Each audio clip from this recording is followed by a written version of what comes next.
Balochistan operation سے سر آغاز کر لیتے ہیں. آخری جب ہماری کانورسیشن ہوئی صورتحال بہت خراب تھی. آپریشن شعبان کا آغاز کر دیا گیا ہے. اس سے پہلے بھی ہم نے بہت آپریشنز کیے, ہماری فوجی جوانوں کی جانیں بھی جاتی رہی. آخر اس دہشت گردی سے ہم کب نجات حاصل کریں گے؟ بلوچستان کی صورتحال بہت زیادہ ورسٹ ہے, اور جو بتائی جا رہی ہے اور جس پہ پابندی لگائی گئی ہے, اور خاص طور پہ جب پابندی لگانی پڑ جائے, بلیک آؤٹ کرنے کا حکم آ جائے, تو سمجھ لیں کہ معاملہ ہماری سوچوں سے کہیں زیادہ خراب ہے. بلوچستان کا معاملہ ہو, کشمیر کا معاملہ ہو, دونوں معاملات میں یہ صورتحال اسی طرح کی ہے. لیکن بلوچستان میں چونکہ ری ایکشن ہوا ہے اور وہاں پہ ملیٹنسی بہت ہے, اور دہشت گردوں نے بہت زیادہ نقصان کیا ہے ہمارے جوانوں کا, افسروں کا, بلوچستان کے پولیس کے جوانوں کا خاص طور پہ. اور پہلی دفعہ بلوچستان پولیس جو کہ سرکاری فورس ہوتی ہے, سول فورس ہوتی ہے, وہ احتجاج ہے, سراپا احتجاج ہے.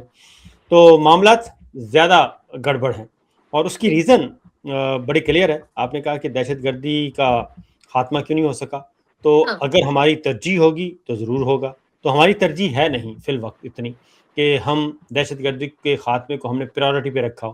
جب ہماری ترجیح پریورٹی تھی, اور پاکستان فرسٹ کا جب نعرہ لگایا گیا تھا اور اس پہ عمل بھی کیا تھا, اور پھر ہم نے دہشت گردی کے خلاف جنگ, جو کہ بے شک پرائی تھی اور وہ ہمارے گلے پڑ گئی, اور اس سے پھر ہم نے نجات بھی حاصل کی, پاکستان رول ماڈل بھی بن گیا. لیکن اب چونکہ جو ہمارے عسکری حکمران ہیں ان کا ایک ہی ٹارگٹ ہے, اور وہ ہے کہ کسی بھی طریقے سے جو اپوزیشن ہے اس کو دبایا جائے.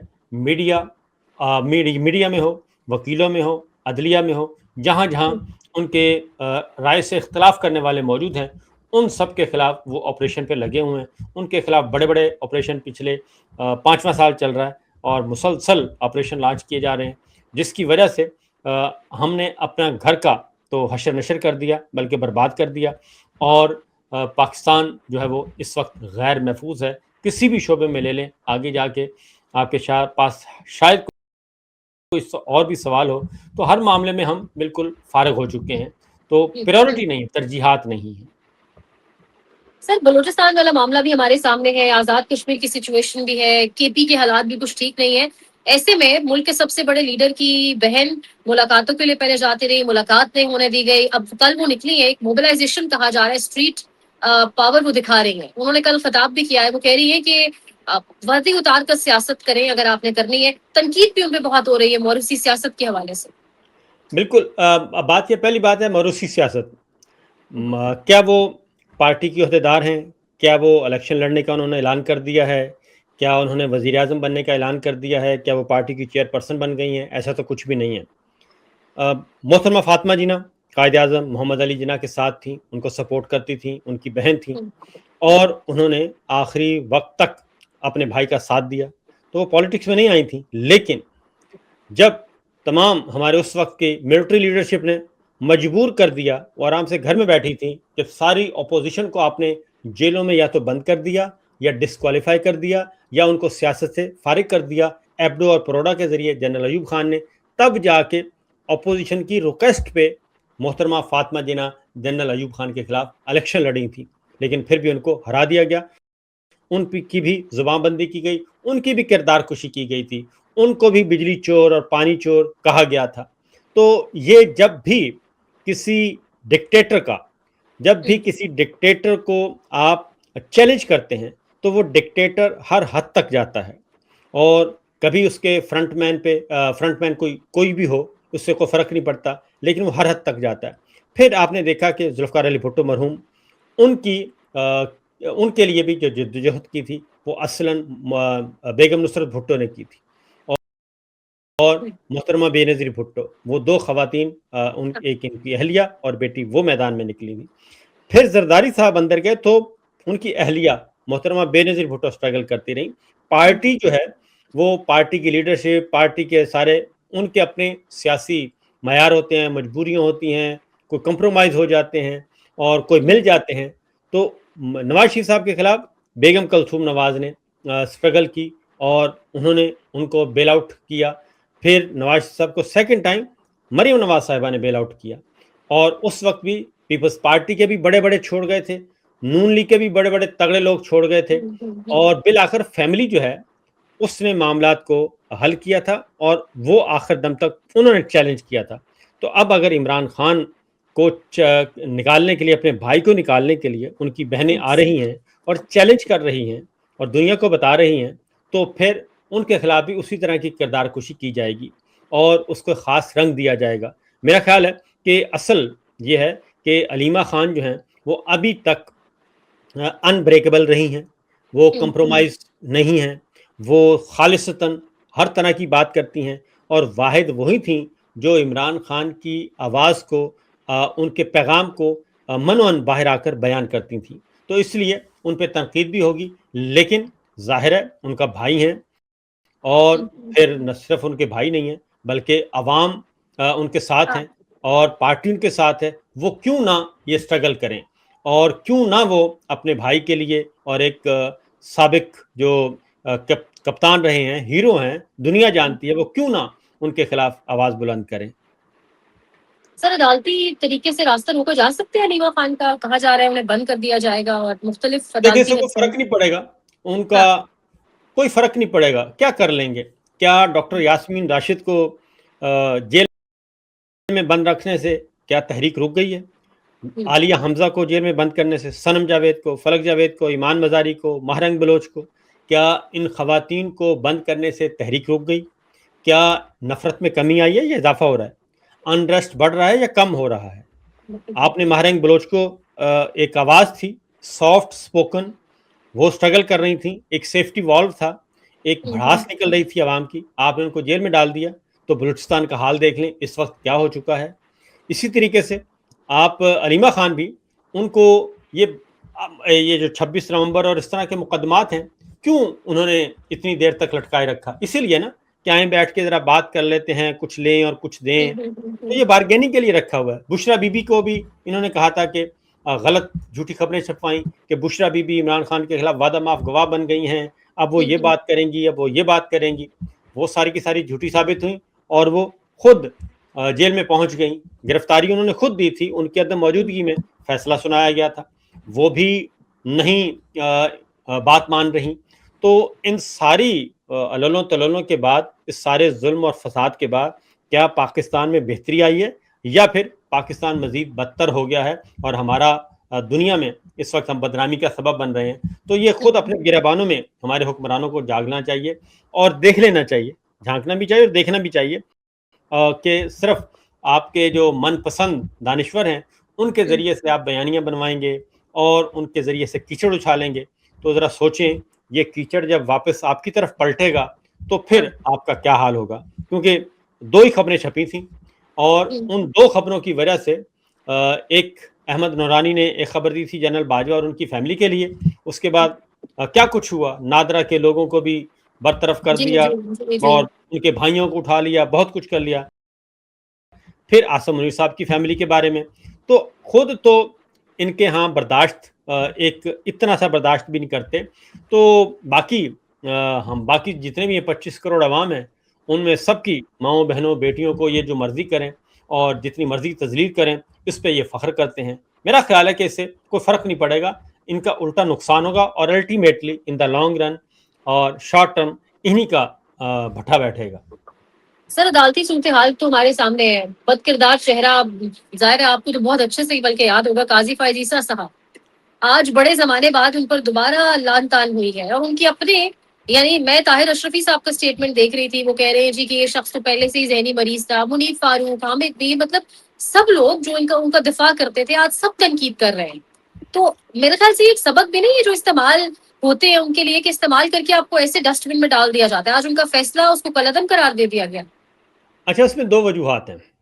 قاضی فائز عیسیٰ کے سارے فیصلے قلعدم ہو جائیں گے، سارے ہاں فیصلے پہ ان کے لان تان کی جائے گی، برا بھلا ہاں کہا جائے گا، وہی لوگ کہیں گے، لیکن ایک فیصلہ جس نے پاکستان کو برباد کیا، پاکستان کی سیاست کو، عدالت کو، وکالت کو، صحافت کو، آزادی کو، انسانی حقوق کو جس نے پامال کر دیا، وہ فیصلہ اس کے لیے یہ سب کے سب جتنے اس وقت ایک ہو گالیاں جائے دے رہے ہیں، گا، ہاں سب کے سب اس کے حق میں آ جائیں گے۔ اوہو، بڑا زبردست فیصلہ تھا قاضی فائز عیسیٰ کا۔ اور میں آپ کو پتے کی بات بتاؤں کہ قاضی فائز عیسیٰ کے خلاف جو ریفرنس ہے وہ کس نے تیار کیا تھا؟ وہ عمران خان کا فیصلہ تھا نہیں، یہ تو سارے جانتے ہیں. جی حکومت کا فیصلہ نہیں تھا، وہ تھا ملٹری اسٹیبلشمنٹ کا اور ملٹری جی لیڈرشپ کا فیصلہ. اور کس نے تیار کیا؟ وہ D G I S I تھے اس وقت ہمارے فیلڈ مارشل، یہ انہوں نے تیار کیا تھا یہ ریفرنس. ان کے زمانے میں وہ ریفرنس فائل کیا گیا تھا اور انہوں نے بھیجا تھا پرائم منسٹر عمران خان کو، انہوں نے بھیجا تھا شہزاد اکبر صاحب کے حوالے کیا تھا، انہوں نے بھیجا تھا پریزیڈنسی ڈاکٹر عارف علوی صاحب کو وہ ریفرنس. صابر صاحب، میں انٹرپٹ کر رہی ہوں، پر غلطی تو عمران خان کی بھی ہے نا، سیاسی لیڈرشپ بھی میں آپ کو استعمال ہوتی ہے. میں بتاتا ہوں، استعمال یہ تیار کیا، اس کے بعد ڈاکٹر عارف علوی صاحب نے اس کو ہولڈ کیا، اس کے بعد ان کے خلاف پروپیگنڈا شروع ہو گیا کہ دیکھیں جناب، اور وہ کیس بالکل صحیح تھا. اگلی بات یہ بتاؤں کہ وہ بالکل درست تھا، وہ بالکل درست ریفرنس تھا، اور جو کچھ اس میں بیان کیا گیا تھا وہ بالکل صحیح تھا. جن پراپرٹیز کی نشاندہی کی گئی بالکل صحیح تھیں، لیکن اس کو پھر بارگیننگ کے طور پہ استعمال کیا گیا. آنے والی لیڈرشپ نے کیا کیا؟ اس کو بارگین کیا، قاضی صاحب کے ساتھ مکا کیا. پہلے ریفرنس فائل ہوا، پھر اس کو فارغ کروایا گیا. ایک چیز میں سر ایک چیز ہماری میں رہنمائی کریں، سوری انٹرونشن کریں، ایک چیز میں رہنمائی، کیونکہ آپ سینئر ہیں. دیکھیں اگر ریفرنس ٹھیک بھی تھا تو ملٹری لیڈرشپ کا تو کام نہیں بنتا عدلیہ میں بیٹھے کسی شخص کے خلاف ریفرنس ڈالے نا، تو اس ٹائم کی سیاسی لیڈرشپ نے اس کو کیوں ایکسیپٹ کیا؟ یہی تو معاملات ہیں کہ اصل پرابلم یہی ہے کہ پرائم منسٹر آفس ہو، وزارت خارجہ ہو، وزارت داخلہ، جو اس وقت ہو رہا ہے، اس وقت بھی ڈیفیکٹو رولرز تو ہمارے پنڈی والے ہیں نا. اس وقت بھی آپ دیکھ لیں کہ خارجہ پالیسی کون چلا رہا ہے، داخلہ پالیسی کس کے پاس ہے، کرکٹ بورڈ کس کے پاس ہے، وزارت خزانہ کون چلا رہا ہے. اور یہ سارے معاملات اس وقت بھی جب ہم بات کر رہے ہیں تو اس وقت بھی ہمارے جو فیلڈ مارشل وہ دورے پہ گئے ہوئے ہیں. تو معاملہ یہ ہے کہ جب آپ کام کرنے نہیں دیں گے، پیچھے بیٹھ کے یہ ساری ڈوریاں ہلا رہے تھے اور یہ ریفرنس فائل کر گیا. اس وقت جوڈیشری نے کیا کیا؟ اس وقت کی جوڈیشری نے یہ کیا کہ وہ قاضی صاحب کے ساتھ کھڑے ہو گئے، کیونکہ انہوں نے کہا کہ اگر یہ ہم نے ایک جج کو اس طریقے سے گرا دیا تو پھر باقی بھی یہ دروازہ کھل جائے گا. اس لیے انہوں نے وہ ساری جو ہے اس کو ٹیکنیکل گراؤنڈز پہ. اگلی بات یہ ہے، افتخار چودھری صاحب کے خلاف جو ریفرنس تھا وہ بھی ٹیکنیکل گراؤنڈز پہ اس کو ایک سائڈ پہ رکھ دیا. قاضی فائز عیسیٰ کے خلاف ریفرنس وہ بھی ٹیکنیکل گراؤنڈز پہ ایک سائڈ پہ رکھ دیا، میرٹ پہ فیصلہ نہیں کیا. وہ اس پہ بات شروع ہو گئی کہ یہ جو شہزاد اکبر صاحب کا جو سیل تھا، یہ اس کے پاس اتھارٹی تھی یا نہیں تھی، یہ عدلیہ کو دبانے کے لیے تھا، یہ اس کو دبانے کے لیے تھا. اب وہ فیصلہ دینے والے تمام ججز قاضی فائز عیسیٰ صاحب کو جو اس وقت سپورٹ کر رہے تھے وہ سب زیر عتاب آئے، اور وہ اس وقت یا تو کورٹ سے باہر ہیں یا پھر وہ فیڈرل کورٹ میں بیٹھے ہیں. یہ معاملہ ہوا. تو جب آپ ہر کیس کو جب بارگیننگ چپ کے طور پہ استعمال کرتے ہیں تو پھر یہ ہوتا ہے. اس کے بعد قاضی صاحب نے چیف جسٹس بن گئے، نواز شریف صاحب آئے اور اس کے بعد ان کے دروازے کھل گئے. تو یہ معاملہ ہے بنیادی طور پر. پھر ایک اور آپ نے بات کی تھی کہ اب اس لیے ایک اور، اب یہ جو منال والا کیس ہے، دو باتیں ہیں. پچھلے کئی عرصے سے آپ نے دیکھا کہ اسلام آباد ادھیڑ کے رکھ دیا.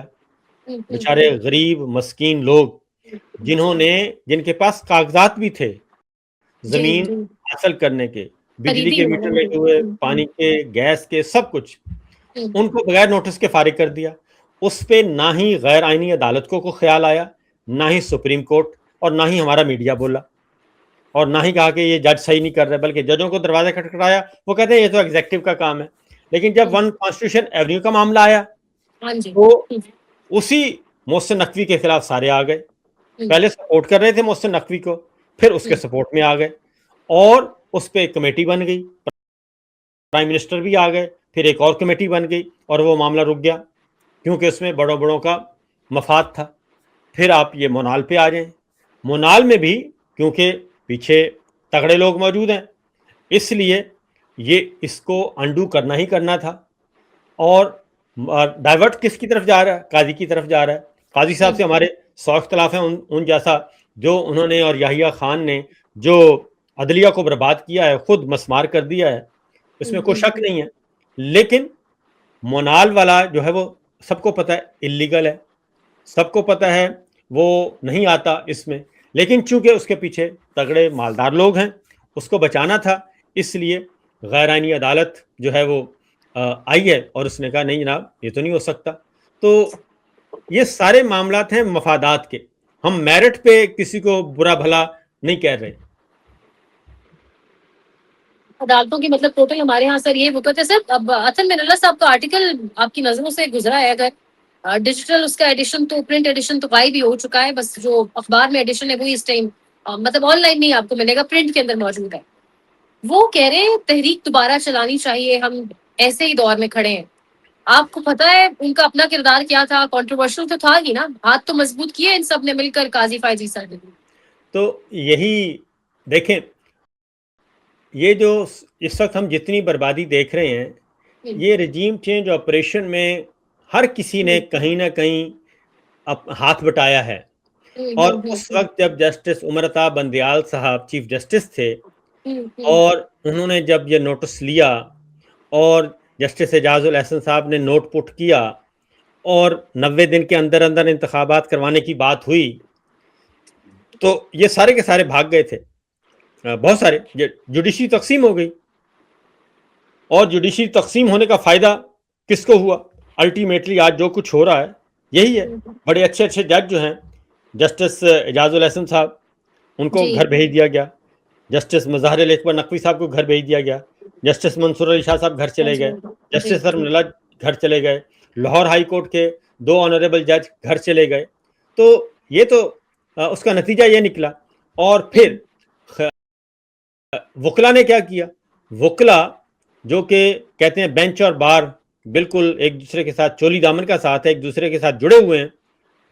بار جو ہے وہ بھی چھوڑ گئی، بار بھی ڈیوائیڈ ہو گئی اور بار بھی نکل گئی. بار نے بھی ان ججز کو نہ سہارا دیا اور نہ پوچھا، ورنہ اگر کوئی بھی اس وقت طبقہ نہ اٹھے، صرف وکلا جو ہیں، وکلا ایسوسی ایشن، وہ اگر آج تہیہ کر لیں کہ ہم نے یہ سسٹم نہیں چلنے دینا، تو یقین جانیں کہ اگلے 7 دن کے اندر اندر یہ تبدیلی آپ کو نظر آ جائے گی اور یہ سارے ہل جائیں گے. لیکن چونکہ ہمارے وکلا جو ہیں وہ بھی کمپرومائزڈ ہیں، وہ بھی مفادات کا شکار ہیں یا انتشار کا شکار ہیں، لہٰذا وہ بھی کہیں نہ کہیں ہر کسی نے اپنی اپنی لائن سیدھی کی ہوئی ہے. اس لیے یہ صورتحال دیکھ رہے ہیں. کل میں نے دیکھا کہ بلوچستان بار کونسل جو ہے وہ بلوچستان کے معاملے پہ باہر نکلی ہے. ہم ٹولیوں کی شکل میں احتجاج کرتے ہیں، جب اپنے آپ کو تکلیف پہنچتی ہے تو وہی ٹولی نکلتی ہے، ایک دن احتجاج کر کے اس کے بعد بیٹھ جاتی ہے. سب کو جوتے پڑ رہے ہیں، سب مار کھا رہے ہیں، سب پسے ہوئے ہیں، لیکن سب اکٹھے ہو کے بات نہیں کرتے. تو جسٹس سرمن اللہ صاحب نے جو بات کی ہے وہ اسی طرف اشارہ ہے کہ یہ جو ڈکٹیٹر کے ساتھ لڑنا ہے، کیونکہ وہ پہلے لڑائی ہم لڑ چکے ہیں ایک ڈکٹیٹر کے ساتھ، مشرف صاحب کے ساتھ، تو ان کو بھی ساروں نے مل کر گرایا تھا. تو اگر اس ڈکٹیٹر کو بھی گرانا ہے، اس ڈکٹیٹرشپ کے نظام کو گرانا ہے، تو ساروں کو مل کر گرانا ہوگا. کشمیر میں آگ لگی ہوئی ہے، بلوچستان میں آگ لگی ہوئی ہے، خیبر پختونخوا کے حالات خراب ہیں. اور کل مولانا فضل الرحمان صاحب نے ایک بات بہت اچھی کی اور انہوں نے انکشاف کیا. انہوں نے کہا کہ ہمیں کہا جا رہا ہے کہ آپ پرائیویٹ ملیشیا بنائیں اور پرائیویٹ فورس بنائیں اور ان ملیٹنٹ سے لڑیں. انہوں نے کہا ہم کیوں لڑیں، ہم کیوں دشمنیاں پالیں، یہ کام آپ کا ہے. فیلڈ مارشل سے کہا کہ یہ تو کام آپ کا ہے، تنخواہ ہم دیتے ہیں، پاکستان کے خزانے سے آپ کو تنخواہ ملتی ہے، آپ لڑیں، یہ ریگولر آرمی کا کام ہے ان سب کا خاتمہ. یہ پرائیویٹ ملیشیا بنا کے ان کو پروکسیز کے ذریعے سے یہ لڑائی نہیں لڑی جا سکتی.